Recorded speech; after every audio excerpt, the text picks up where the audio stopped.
Welcome to Journeys of Impact. Extraordinary people, extraordinary places, extraordinary change. This isn't just a show, it's a movement in motion. Join Lori as she travels beyond the expected to meet the changemakers, dreamers, and doers who are transforming communities around the world and right in their own backyards.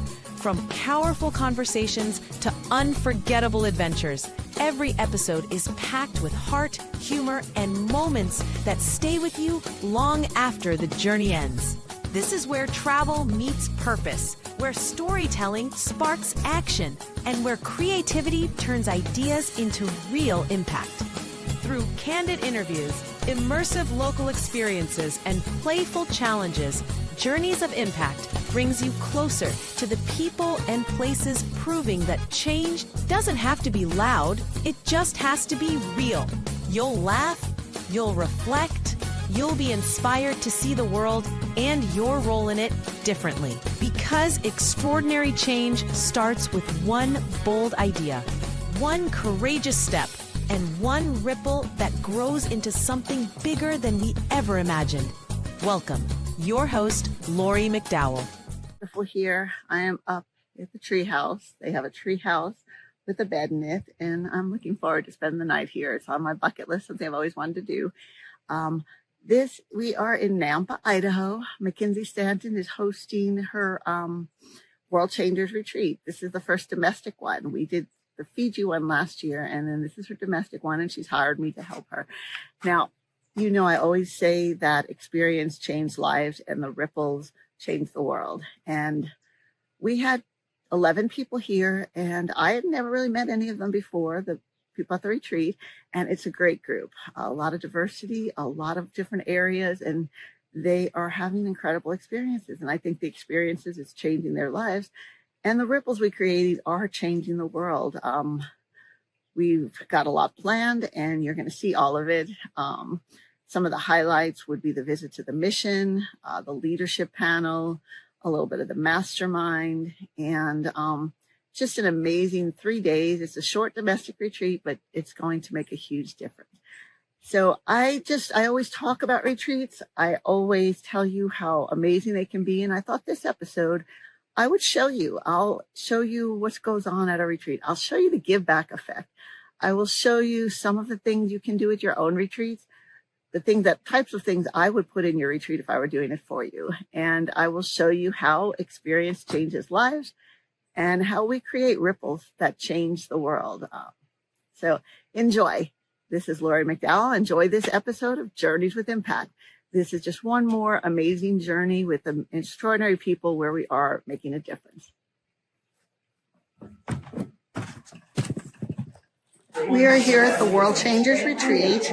We're here at City Life Mission, and we're going to learn a lot about the mission from Greg Hawkins. Greg is one of the people that helps with the mission, so we're looking forward to that. Let's tell you a little bit about the history of Boise Rescue Mission. So believe it or not, here in downtown Boise, we had a homeless problem in 1958. So there used to be railroad tracks that ran through downtown Boise, and we would have homeless hobos. Here you go. Homeless hobos riding the rails. They come into town, be drinking, getting in trouble. And so some church leaders and business leaders got together and said, we have to really do something for those guys. And at the time, who knows where the Grove Hotel is down on Capitol in front. So that used to not be there, obviously. There was an abandoned Chinese restaurant, and our team purchased that and started the first Boise Rescue Mission. That's so cool. Yeah. And since then, this community has exploded. It's grown. There's been so many changes over the years. So 68 years later, this page in the front of your book shows you the footprint that we have now. So, and I'll just kind of give you a little bit of an overview, but on the outside column here, these are all of our facilities in Boise here. So the top one, that's the River of Life Men's Shelter. I have that one on our schedule to be able to run over and see too. That is the largest homeless shelter in the state of Idaho. And one of the cool things about it is the entire third floor is our veterans program, where we take care of the people that serve their country. That's a huge deal to the mission. So all of our facilities have veteran reserved rooms at all times. Underneath it, that's where we're at right now. That's our City Light Home for Women and Children.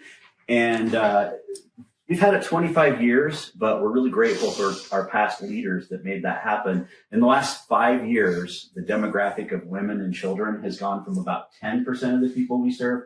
It's now 44 to 50% of the people we serve. So we are able to take care of people because of that. So when people come to us and they work through the programs that I'll explain in just a moment, we started to have a bottleneck as real estate started to change here, in that there would be somebody applying for a rental and there's 50 other applicants for that same rental. So a few years ago, we were able to purchase the Next Step Curtis Road. It was a 100-bed nursing home. Now it's 58 one-bedroom, two-bedroom, three-bedroom apartments for people to be able to have a long runway to earn money, save money, and get ready to get out on their own. So, yeah. And then, of course, the bottom, we have a 17,000 square foot warehouse. That's actually where my main day-to-day office is when I'm not out in the facilities like this.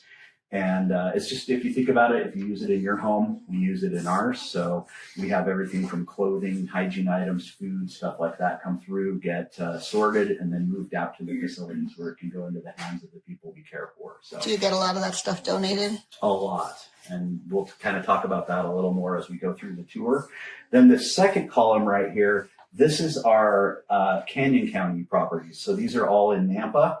And so the Valley Women's and Children's Shelter, that's an emergency shelter. So we offer the, safe shelter and food and clothing and connection to resources, but we don't have all of our programs there at this time.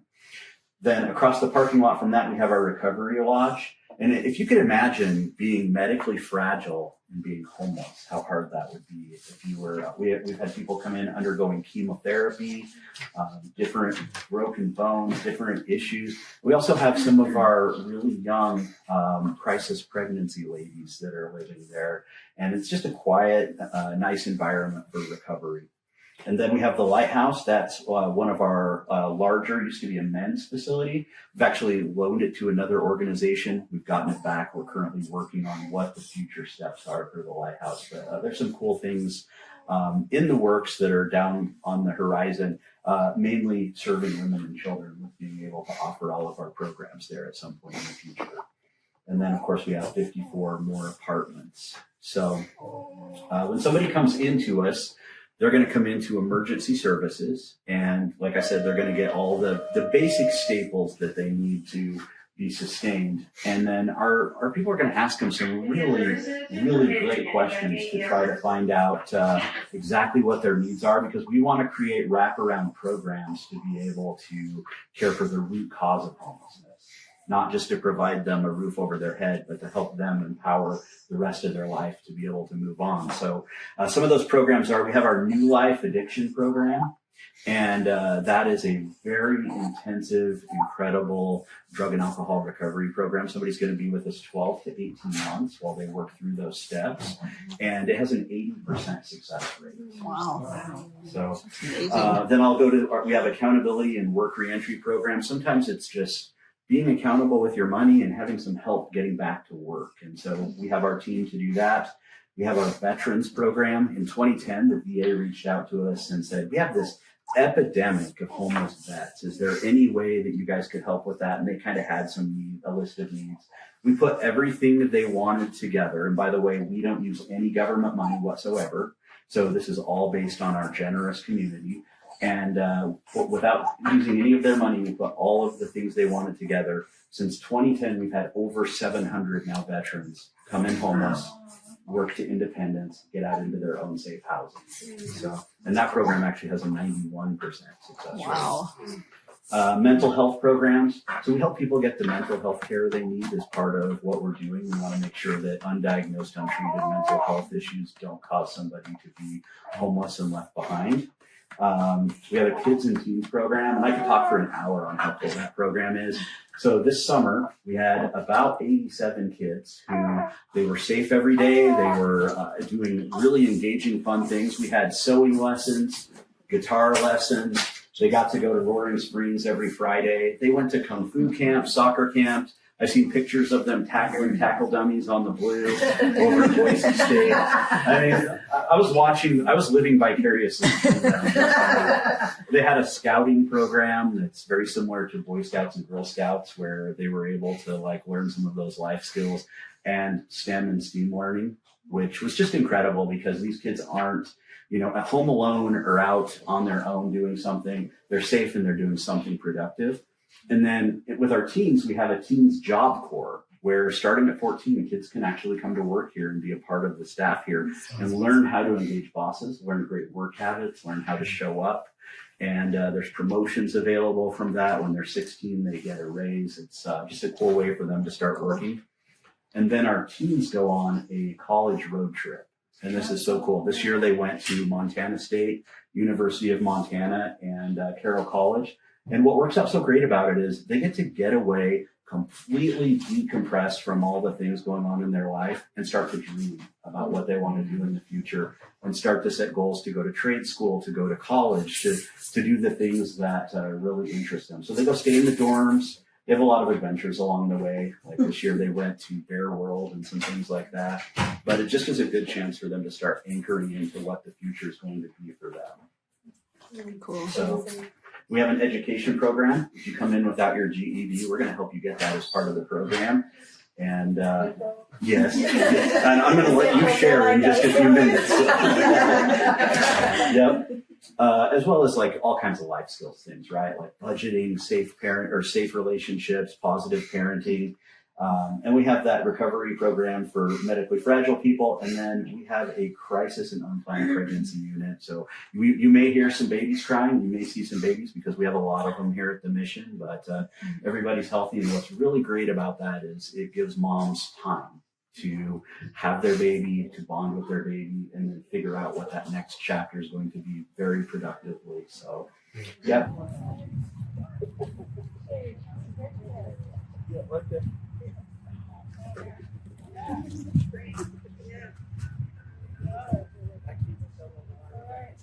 Now loosen it up. Who likes a good midday stretch, huh? Yeah. Let's see some. Keep a louder. Keep going. Keep going. Oh, okay. Anyone? Yeah. Fire starter. In a good way, Some shoulder rolls. Your shoulders up to your ears. Pinch them behind your back. Tuck them down your back pocket. Woo. Good. Now we're going to come onto your heels. Come onto your toes. Heel, toe, and then wrist rolls. These joints don't get Movement's so important to mind your body and changing the world. So we're doing Kinsey's doing some workouts, some stretching with everybody out here in the beautiful outdoor area. This is a really cool thing. We got a tour. We got to hear from some of the residents. Really impressive results. 80% of their addiction program, 90% of homeless veterans off the street. All the women told us how hard it was, but they were all completely reunited with their kids, which is amazing. So places like this really do change the world, and really excited to be able to have this as part of our retreat. I talk a lot about the give back effect, and this is really what I mean. I mean, I've got goosebumps, and I'm sharing these stories, and I'm sure the people here love to have us there. It's a win-win for everybody. That's why I think it should be included in every retreat. And it doesn't have to be hard. It doesn't have a lot of planning. It's just connection. It's about connection, respect, appreciation, really changing the world one ripple at a time. Having an experience that affects you, affects the attendees, affects the host, and affects the people here. So wanted to share this just a little bit. And like I said, this mission was amazing. Greg gave us an incredible tour about what they do. Like I said, they have programs for drug addiction. All the women here were able to get their GED or are working towards it, and they've all gotten their kids back or working towards that. They have a men's shelter, which we're going to see in a little bit. They have so many amazing programs. It's places like this that really do make a difference. Good. All right, so nice wide stance, and you're gonna let's come down the middle. Kenzie's the host. And then come to one side. So we'll get a little close up to Hold our her. heel beats, walk it over to the other side. Good. Just come to where you can. Maybe it's your knee, if it's your ankle. Keep alternating every few seconds.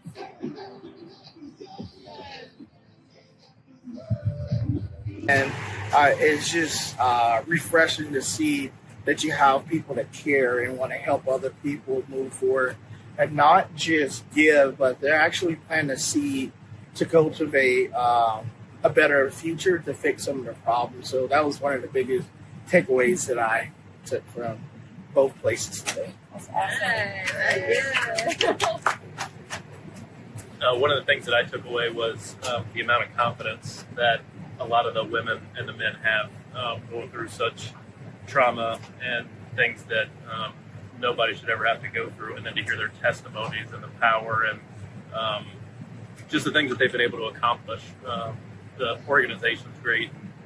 Just to see the people really take ownership and take pride in who they are and their faith and their walk and their journey and the mistakes that they've made, but more so where they've come from and who they are since then is just amazing. Yes. I like to add that it was impressive that you're teaching a man how to fish for himself instead of giving him a fish. You're giving them the resources to be successful and go out and be productive human beings in this world. I had no idea that these programs existed. I thought they were just dorm rooms that people came in, moved out. These programs are just unbelievable that exist and help push people forward. Yeah, it was just super eye-opening. So, yeah. I honestly just didn't realize all of the different ways that you can help. And then also, I think about it all the time, but especially when I'm visiting a place like this, like we take a lot of things for granted. So, appreciate what you got. And, just pay it forward. I think that there's a lot to be said about fish. If you fish for a man, you feed him for a day. But if you teach him how to fish, he can feed himself for life. And I think that as far as self-esteem and for people that have been through trauma and had events in their life, that bringing them through programs like that where they're accomplishing things, I mean, you saw the look on those ladies' faces. Their whole life has changed. They're so proud of themselves and what they could do. And that will carry them for a long, long ways. And it helps them to believe in themselves and also to know that I feel like I just see God in every detail around everything in these programs, and that people are prompted and aware of others that are going through situations, and being able to be brought over here and see that is life-changing, I think, for all of us as well, so that we can be open-minded to that in the future whenever that we can give back, keep this place in mind. It's very special. I think what really stuck with me too is just the community. I know somebody else mentioned it, but just the community, that just how it strengthens people and how it really enforces, their confidence in themselves and just bringing them up. Also, just not just the community here in these buildings, but the community as a whole in this whole area, and the fact that they're supported by their community and not by the government, which I think that's just incredible. And the fact that all these businesses and everything have recognized about how they can give back and how they can have an impact on them. And I think it's doing a lot for these men and women. It's incredible. It was really powerful to see that these people have gone through really hard things and they come into a space like this and they're still encouraged and expected to do hard things. The difference is that they have community. They have love, they have safety, they're seen, they're understood, and they're caught in the low moments. So they don't go to the things that might numb them out or distract them or create chaos in their life, rather they go to people and they go to support, and in their walk they go to God. And it's really powerful to see when people come together and have that unity and those shared values, what is possible, the true transformation that happens. And this is a great example of that. I think the biggest thing that I took away was the connection in food and how we can use food to be able to connect with others, and then really to be able to connect and then in turn build trust. So what I really saw in both places was how these people that are taking advantage of these programs are able to not just trust in their community now, trust in each other, and even how they were able to trust in us and sharing their stories in such a short amount of time. Just really shows how much they were stories of faith in some aspect, just based on the services that they're a part of. And that all started with a simple meal or someone telling them about a hot meal, and then turning into being able to trust all these different resources that can now turn into a renewed life for them. So it was really great to experience that. That's so good. Anyone else? Yes? Yeah. Good. My takeaway was that you never realize how big of a need there actually is. Like you're here, it's easy to get trapped in your own world. And it's an amazing blessing to see this. So let me ask you all, do you feel better now than you did this morning? Oh, yeah. More optimistic, more ready to go change the world? Ready to go change the world. Changing the world. They keep getting just more and more amped up, the people who work there and care for the people, and it just makes me feel really, really good about my home state. Yeah. Greg, do you want to share? Sure. Takeaway?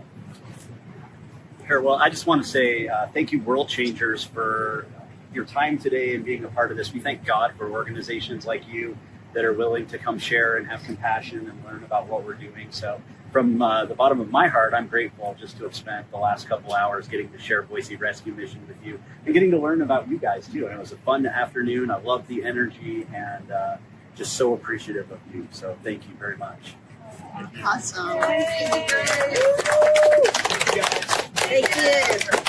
I hope your scavenger hunt is awesome. The World Changers group is now off on their teams going into Boise to do a scavenger hunt. They've got about 5 hours to do all kinds of tasks with the goals of having fun, changing the world, getting outside their comfort zone, and scoring the most points and winning cool prizes. Hey, McKinsey, so you are the founder of World Changers. Can you tell us a little bit about what that is? Yeah, so World Changers, first and foremost, is a community. It's a community of people that come together that have a deep desire, knowing that they have a world changer within them. And we focus on developing that world changer from the inside out. And we believe that starts in our mind, it moves to our body, and then extends outward into the world around us through our leadership. So that is what we focus on. And we come together through our online community, which is on an app available in the app stores, which is fun. Little plug, it's fine. But we come together through that. We have coaching. We have a curriculum on how to really go deep in mindset transformation, the neuroscience of rewiring your brain to your health, and how to optimize your health from a cellular level all the way out to your physical movement and beyond. And then your leadership of what that looks like, of first leading yourself, but then leading those around you and influencing them to make a change in their world by your example.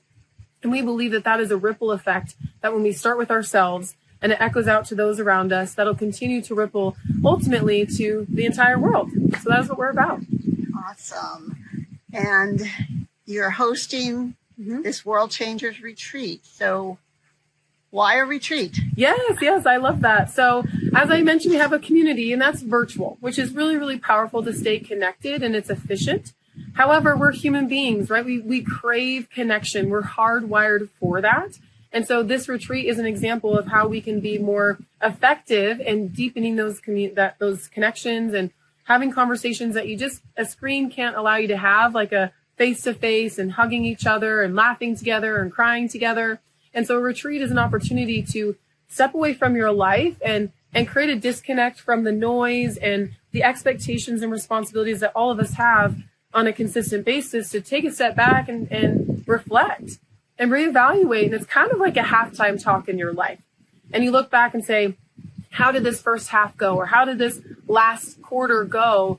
And do I want to keep doing what I've been doing? You know, what's gone well? What do I want to improve? Where am I at? Where am I going? Right? Who am I going with? What am I going to take with me? And what am I going to leave behind? And so retreat is a chance to change your environment and I mean, we're in a beautiful setting right now. I hear the water, falling over there. We have the sun in our back. We have a mint field here. I mean, this just brings something out in the human spirit that, being at a desk 9 to 5, like most people, just not going to do the same. So this retreat is just a chance to create that community and connection on a deeper level. And we're at this amazing place that Jeff and JoJo Wilcox own. It's called the Red Roof Farmhouse. Red Roof Farmhouse. You can find it online. They host retreats, they do weddings, they do family reunions, and it's the perfect place. I was a little worried because it doesn't have a mountain or a beach, two of my favorite things, and it's amazing. It's just such a perfect place. So we're going to have, I understand you're going to have a leadership panel. Can you tell me a little bit about that? Yes. So as we are focusing on our mind, body, and leadership, I want to create an opportunity for some amazing leaders here to be able to share what they're doing to make that change. And so we had 6 people on our panel. We had an amazing audience, and each person has a different perspective on leadership.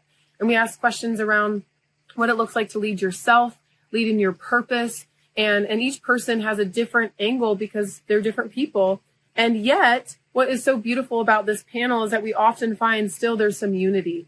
Even though we have differences, there's still things that we can find common ground in. And so that panel is a place to really speak into other people that are not quite up the mountain as far as the people on that panel are. And it really added a ton of value beyond my own voice. That's what World Changers is about. It's not about one person. It's about all of us. So it's a really powerful And experience. I understand that panel is going to be one of your on your podcast. Yes. Yeah. It's going to be on our podcast. So Nomad CEO, for sure, it's going to show up there. We also have the World Changers Roundtable podcast that is coming out soon, depending on when you see this episode. And so we're excited to share the voices that were on that panel. That's awesome. So we are going to, in a minute, we're going to introduce the panelists. Then we're going to take a break for an ad from our sponsor, which today is me. And then we're going to hear just a sampling of the panel. We don't want to ruin the podcast, but we'll hear a couple of answers from that panelist before we finish up with a little bit more of what's going on at the World Changers Retreat. Thanks, Kenzie. Yeah, absolutely. Thank you. Hi, this is Lori McDowell. I am the founder of Reimagine U Strategies and the creator of the Done For You, Run For You Transformational Retreat. Are you a successful business owner who wants more? More impact, more income, maybe even more fun? And do you want all of that without doing more work? Well, that's all possible for you. And retreats are an amazing way to do it. Retreats help transform the host. Retreats help transform the attendee, and they can transform your business. They can give you more impact, more income, and more fun, more adventure. They can take a business that's kind of at that part where you're trading dollars for time and help it get to the next level, scale you. I think it's easy to make hundreds of thousands of dollars from the right retreat. And with Done For You, Run For You Transformational Retreats, we make it all easy.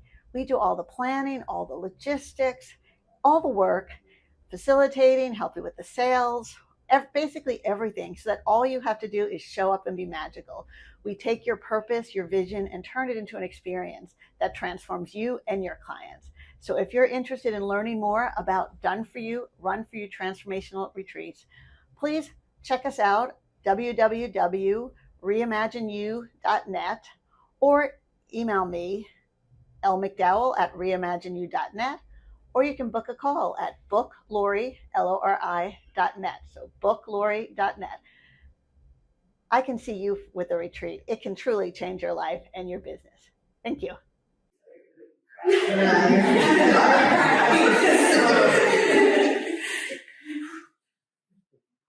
If there's anyone that has some freaking fight, yeah. I'm sorry.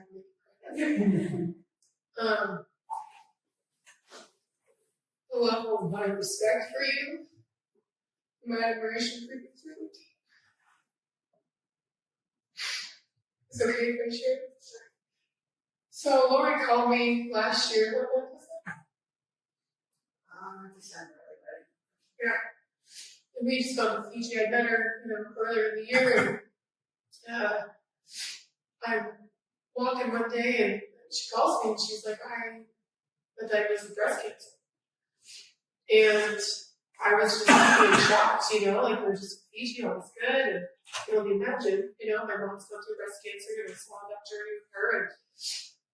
And so, fast forward, she's a champ. And if anyone knows Lori, she's on a TV show. She has a TV show. She's recording here. Yeah, she does what she wants. She's a boss, like, you wanted on the challenge in a game show last year. Like, you did that on episodes. Oh, you are just like, you do not stop. And then, when was it recently? What was it? June 12th. You walk in and find just the love of your faith.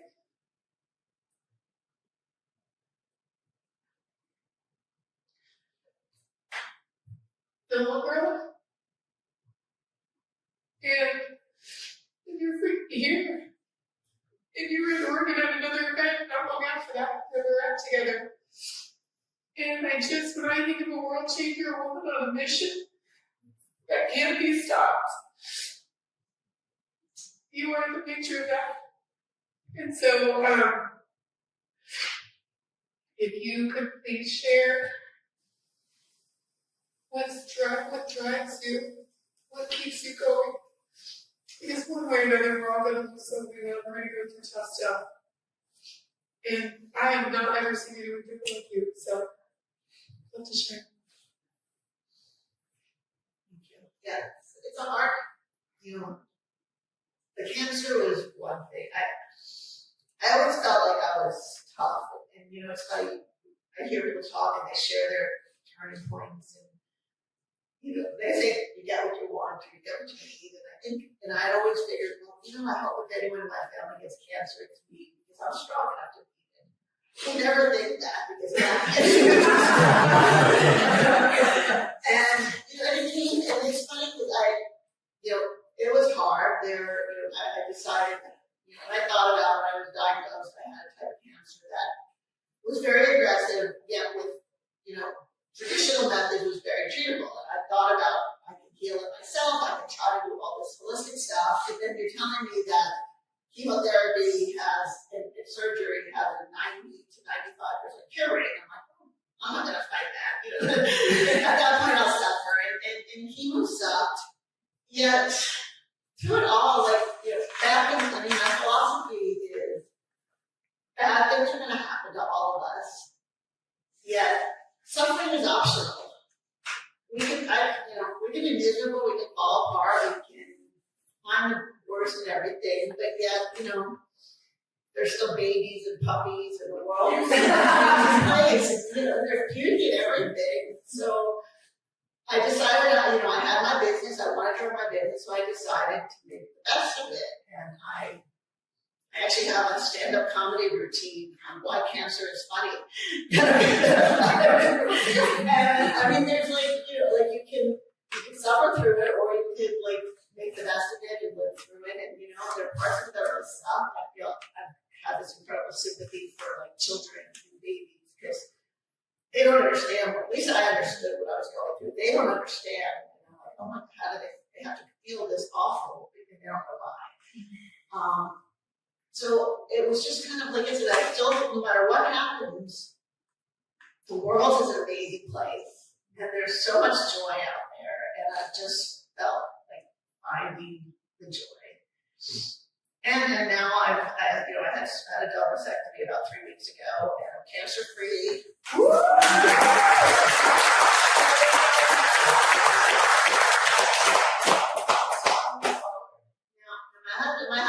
I love my husband. He is the love of my life, yet he was an alcoholic. And he was the sweetest, if there's anything, there are people who drink and they get mean. He drank and he got stupid, but he was still the kindest, loving person in the world. If someone would need a shirt, he would start taking his clothes off and handing them out. He woke homeless people up to give them money. He was just the kindest person. And my biggest regret is that I could see his body was not doing well, and he was drinking it, and I kept trying to change him, not because I wanted to change him, but because I wanted him around. And that didn't work, and I regretted that I didn't accept him more and spend more time with him. But a couple months ago, it was weird because we had a really great week where he wasn't drinking as much, and everything was great. And then one day, it was a regular day, we woke up, we had breakfast, we had coffee, we talked, we watched the news, and talked about how the news makes the world look so awful. We had a regular day, and I was in my office working, and he was sitting on the couch watching TV.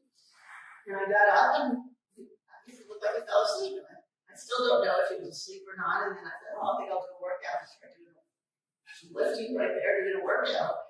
And I just got this feeling to look over at him that something didn't seem right. And when I went over, I couldn't wake him up. I couldn't breathe. I tried to revive him.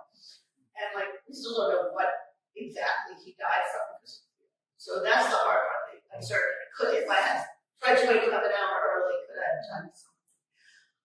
And I'm still in shock. I'm still not over that. It's still but the little things are really hard. Like here, you always call someone. You're calling home to see how your family is, and I'm like, I don't have anything to call. Or you want to share a story. That's not there. Yes, there's a positive in that. Because of his health, he couldn't travel with me. And now he can. He's with me. He's here with me where he couldn't before. My son and I went on a cruise last week that was supposed to be my husband and I celebration cruise. And he took some of the dashes and dispersed the Cozumel place that he loved. So, like Bill said, God has a purpose. God knows the reason. I don't know what it is. Yet, there's going to be joy in the fact, I believe in heaven and the afterlife. So I know my father died when he was 56, my husband was 57, and I know that the two of them are out there bonding because they never got to meet in life. They're waiting for me to go to all the other people. So I just feel like, I just think that the world is an amazing place. And no matter what happens, we can choose to look for the amazing or we can choose to live in the misery. And it's a choice, whatever it is. And, interesting, during cancer, I was still working, still running my business. I didn't travel as much, yet I was still doing stuff I could do online. And because I knew I was going to be out of commission, 1 to 2 weeks a month, I stopped doing all the stuff that wasn't important. And I only did the stuff, either it made me money, forwarded my business, or made me happy. And if it didn't fit at least one of those three, I didn't do it. And the first quarter was a great quarter, and then the second quarter was my most profitable quarter ever. So when you focus on what's important, then you're taken care of. So I guess it's just find the joy in everything because it's there if you look for it. There's joy in death, there's joy in suffering, there's joy in everywhere. So.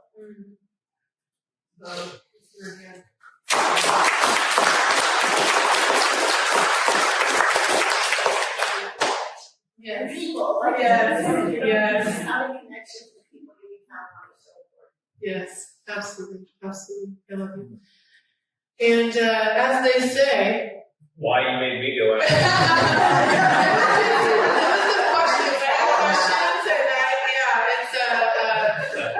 It was just when the questions landed, Yeah. So I know. So Kyle, could you share with people I love your passion and your drive around motivational intelligence. Could you share what that is, what the 6 things are, and why it is important? Yeah. So, little backstory, for years, I've always been intrigued by engagement scores, right? They hover around 20% ballpark. And yet, I read books by Simon Sinek, John Maxwell, Adam Grant, Gabe Bischoff, the list goes on. Patrick Lencioni, one of my favorites. And there's all this leadership material out there, right? best practices. Every single person in this room knows exactly what those are. And then I'm like, why is that number still not where it's at? If there's all this information, all the right things that we need to do. Right now, there is an application of where you still have to do those things, right? But knowledge is power, right? Knowledge is out there. There's no lack of access to these things. And so I just, throughout my leadership journey, I would always ask the question, why is there not? There's something else. There's something missing. And part of my journey as I started my business, ups and downs, I developed an operating system. I tried a licensing model. Then I developed a progressive web app. And then a connection from 10 years ago reached out and said, yes, all your app, I like what you're doing. And about 4 months ago, I got introduced to this concept of motivation intelligence. The company's called Employee Insight. And it takes the premise that carrot and stick mentality, right? There's two logics when it comes to motivation. Carrot and stick is, hey, if I incentivize you or I punish you for not doing what you're doing, give you an incentive for achieving something, then that's how we get people motivated. And that works very short term. Motivation intelligence is the thought process and the understanding that we've actually started to work with enough companies and gain data around it. That everybody's motivated, but it's intrinsic. What moves people, what fuels people. There's nothing wrong with personality assessments. In fact, when you pair motivation intelligence with a personality assessment like DISC, Briggs, Enneagram, Strength Finder, whatever that is, it can be a powerful thing. But knowing who somebody is one thing. Knowing how they're doing is something altogether different, right? And so motivation intelligence is 6 key drivers that every single person needs. Everybody in this room, everybody in America, everybody in the world needs some level of these 6 drivers. But there are always at least one, typically always 2 that are always going to be higher. And those drivers are security, connection, alignment, value, purpose, and achievement. And would love to talk to any of you guys about it in deeper concept later. For me, and I'll speak in terms of mine, so my 2 biggest ones are security and value. Security from a standpoint of I need to know that the people that I work with, the leader that I follow, the people that are in leadership have high integrity, I can trust what they say. So from a security standpoint, right, I know that I'm somewhat safe, right, and I can take them at their word. Value is the work that I do actually is appreciated and is making a difference to somebody that's worth making a difference to. Now that sounds a little superficial at first, right? But if I've got a manager that's very dismissive, for example, right, and I've always been a very disciplined, very task-oriented, goal-oriented person, so I've always achieved at a very high level. And yet, if I've got somebody that just continues to say, oh, that's great, you did that, I'm still not at this one, right? And there is no level of acknowledgement, no level of appreciation for that, for the hard work that goes into that, right? It's not just achieving the goal, it's everything that happens all the way up to it, right? The failures, the hard conversations, the extra hours, somebody that does not acknowledge that. In my engagement, which engagement is simply a measure of, your commitment to the people, commitment to the company, commitment to their values, their goals, whatever that is, you start to lose some of that. Now, just because those are my 2, right? I think Bill said that there's 8 billion people in the world. There's 8 billion different people in the world, right? Every single person's motivation profile is different, but we all need some level of 6 of those. The interesting thing about that is, and this is why it's really different from, say, personality or strength-based assessments, because those are designed to not change, right? You are who you are by design. Right? If you're taking an assessment, say, for example, I'm taking it 10 times, I'm off the charts every time, right? It's just who I am. And so that assessment wouldn't be worth anything if it changed every time based on the qualifications of what that personality assessment is. It's designed to tell me who I am and how you can best interact with me. Motivation intelligence changes. People change. People's situations change, right? Company goes through a merger. Somebody gets promotion. So then the people under that person have a new leader. Somebody else is hired on the people for the frontline workers. Everybody's situation changes. And so there's a parallel that I talk about. It's trait versus state, right? Personality is very trait-based, right? Those traits are important. It's important that who you are. It's important that the people on the team and who they are. But state is always moving, right? And based on outside circumstances, we have to know where the state of our people is, what drives them, what motivates them, what moves them, what fuel they run on, right? Easy analogy is if you go put diesel in all the gas motors out there, you're going to be really ticked off about a mile and a half down the road. It's not going to work, right? Same thing. Think about every single person as a vehicle.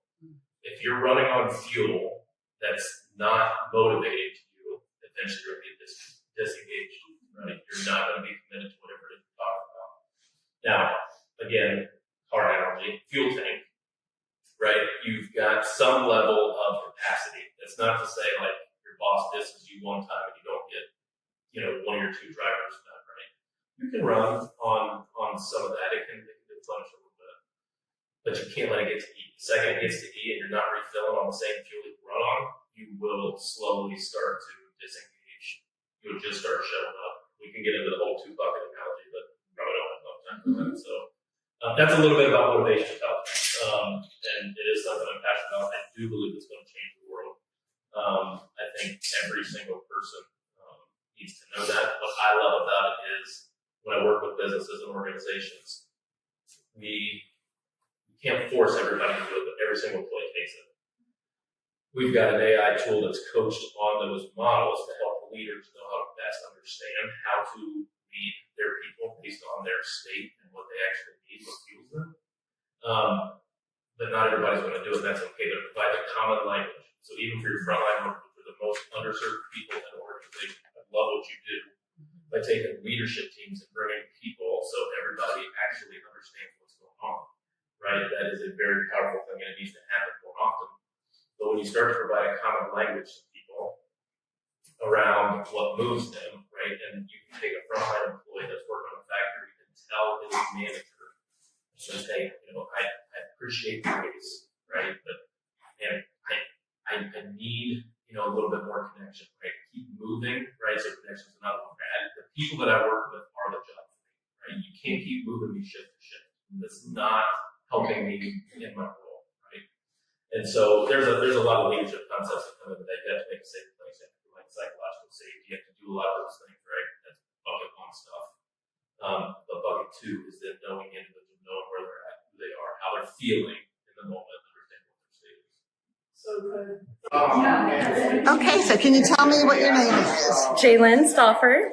And what do you do, Jalen? I am a cellular health expert on cellular detox. Very cool. So what made you decide to come to the World Changers Retreat? I'm preparing to leave the, I guess you could say, corporate world in a way and break out into my own business. And there's been a lot of things holding me back. And I was looking for some clarity, some breakthrough on how to push through that. And can you tell me what you got from it? What I got from it was far more than my expectations even could have begun to imagine. For 50 years, I did not know that I was carrying the limited beliefs that I had about myself and abundance and money and wealth, and I was holding myself back. And had a massive breakthrough this morning, and then again this evening in our sessions. It's really hard to describe. There was a lot of tears. There was a massive amount of probably rewiring in my brain to understand that I needed to know why I was holding myself back and why I wasn't pulling the trigger. And it all became clear. It's my understanding, my relationship with money and wealth, and the ability to build something for myself that would affect generations to come. And all that boiled down to my relationship, my perception with money, and what I expected myself to have out of this life. That's awesome. Sounds like you had a great week. It's been an amazing week. Tons of breakthroughs, tons of personal growth, And I'm so grateful for it. So glad I was able to come here and participate. Awesome. Well, thank you. Okay, Mario, can you tell me who you are and what you do? I am a portfolio holder of several dog businesses, single father, recently divorced. I wear a lot of hats and do a lot of different things. Very cool, but lots of business owners. Yeah. And what made you come to the World Changers Retreat? Honestly, I've been searching for a community like this for a really long time. Never knew what it was. I've been to a lot of different networking meetings where they're very transactional. McKinsey one day hit me up on LinkedIn. I honestly thought she was trying to sell me something. And then we just started chatting and she was just curious, right? We just wanted to know who I was. And I was like, oh, this is really cool, right? I'm not used to that. And it just evolved into, me keeping an eye on her LinkedIn. And then once I saw the retreat, I was really curious. And I told her that if I do go, I want to laugh, I want to cry. Like I just want to have an experience. I don't want it to be a meeting, and here we are. Great. And did you get that experience? Oh yeah, 1,000%. And like I said earlier, right, we've had a lot of time to bond, but I'm not a huge fan of the kumbaya stuff, of the cheesy moments. But I honestly would have been disappointed if I didn't get to experience that here, because I think that's part of this experience, is letting your guard down and knowing that there's people that are like you, just going through the same thing. Great. Thank you so much. Welcome. So good morning, Kyle. So could you tell us a little bit about who you are and what you do? Yeah, absolutely. So I'm Kyle McDowell. I'm owner of People First Consulting. It's a business consulting firm where we focus on leadership, engagement, culture, really focused on people. The priority is when you prioritize your people, performance improves and profits increase, but it has to be in that order. I'm also a partner at Employee Insight, and we are pioneering the next level of assessments with what we call motivation intelligence. So it's super exciting. Oh, I love that. You've got one more, so many types of intelligence, but that one sounds really cool. Yeah. Awesome. So what made you come to the World Changers Retreat? Crazy story. So I met McKinsey 6 weeks ago in Boston, and we hit it off, and I'm a big believer in chemistry. And I can tell right away that McKinsey was somebody that was very genuine, very sincere, and passionate about helping others and truly changing the world, which is ultimately what I want to do through motivation, intelligence, through empowering people. And you can't do that alone. And so was very encouraged right away. And then to come out here and meet all these amazing people was great. So it was just a matter of investing in myself and prioritizing the right relationships. Great. So now that the retreat is at the end, what did you get from it? Oh, man, a lot. I'm not alone. This is hard, and that's okay. Changing the world isn't easy. I think the other really great thing is when you go on a retreat like this, this isn't what I would call a normal retreat. You get way below the surface, right? And it's okay to go to networking events, other retreats where you talk about high level, strategy, things like that. But we got deep, and in a good way. I don't think we can lead others well if we're not leading ourselves well. And so it was such an intimate time that you can't walk away not changed. And so just relationships and vulnerability was amazing. Thank you. Good morning, Aaliyah. Now that the World Changes Retreat is over, I wanted to ask you a few questions. So tell us a little about who you are and what you do. My name is Aaliyah Bennett. I live in Casper, Wyoming. I'm a serial entrepreneur, real estate investor going into the wellness space. Very cool. And what made you come to the World Changers Retreat? I needed a change. Something needed to shift inside me. And sometimes you don't know that things are calling you. And you're like, yeah, this is a great idea. And then all of a sudden you have a major shift. And anyway, absolutely beautiful. Didn't know why I was here. And now I know after 3 days. What did you get out of it? Which leads out of Lori's question, what did I get out of it? A lot of healing, actually. Had no idea that was going to happen, but some really deep down healing that I didn't know was still there came to the surface, and it was an absolute incredible experience. Incredible. Awesome. Thank you so much. Thank you. Good morning, Miranda. So can you tell us a little bit about who you are and what you do? Good morning. Sure. My name is Miranda Figueredo, and I am a talent acquisition specialist at Virginia State University, and I'm aiming to fully shift into my entrepreneurship within the next 3 years. I currently manage 2 Airbnb properties and shifting to owning the property and managing it, as well as flourishing my consulting business in youth and young women's personal growth and helping them spark and learn what really interests them. Very cool. So what made you come to this retreat? Sure. So when I started my consulting business over 10 years ago, I kind of just left it to go work independently for somebody else and realized that I needed to be around more like-minded people. And that's what took me out of Boston to Boise. And it's been amazing to be able to connect with like-minded people to really help me grow to that next level and really just do the mental work. I needed that space, I think, before going into the new semester with my job, for myself, my MBA, and with my children to get to that next mindset and that growth within my body so that I can be the leader that I inspire to truly be. Awesome. So is there one thing you can say you got from this retreat? There's many things, but what I would take away truly is the fact that I'm not alone. I'm not alone in my journey. I'm not late. I'm not early. I'm exactly where I need to be. And I just can emphasize that, you know, I'm going after the compass and the direction, and it's not about the time of the call. So I'm happy to be grounded now where I'm at, to feel more powerful, to know that I'm exactly where I need to be in this space. I love that. That's beautiful. Thank you so much. Thank you. So good morning, Terry. So tell me a little bit about who you are and what you do. Hi, my name is Terry Chilcote. I am an author of Surviving the Toxic Workplace by an HR Insider. I'm also a keynote speaker and workshop facilitator on leadership awareness. Great. So what made you come to the World Changer Retreat?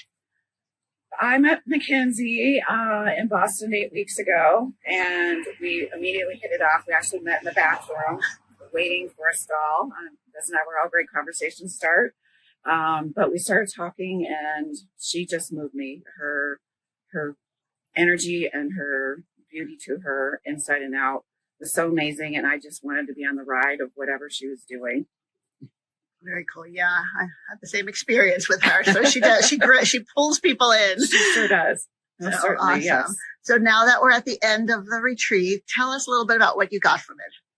Oh my gosh. Where do you start? Just to be able to meet all these amazing people and to make these connections and feel like you're not alone in this world.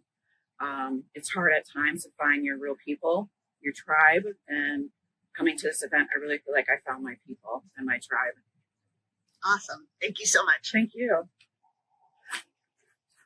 Well, here we are, and it's a wrap. We've finished up the World Changers Retreat.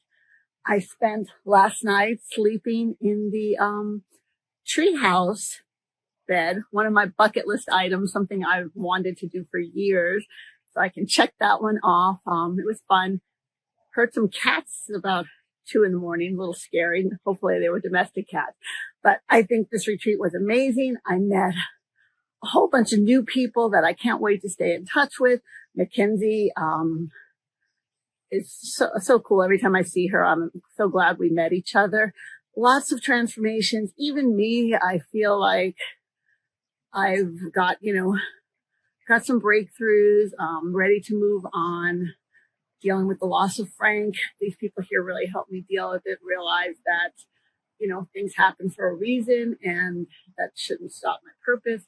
And I'm so excited. So I hope you got a little idea of what a transformational retreat is about, how we can do a retreat. I wanted to give you an insider's look. And World Changers is the perfect way because we're going to be doing lots of these. The World Changers group is amazing. We're going to have retreats in Bali and South Africa next year.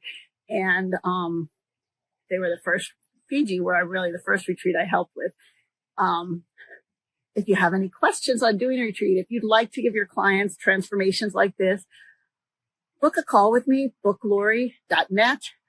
Let's talk about it. And you can see retreats they're, as you've heard from so many people, they're not just surface level, they're deep. They truly do change lives. They're experiences that create ripples, and ripples change the world.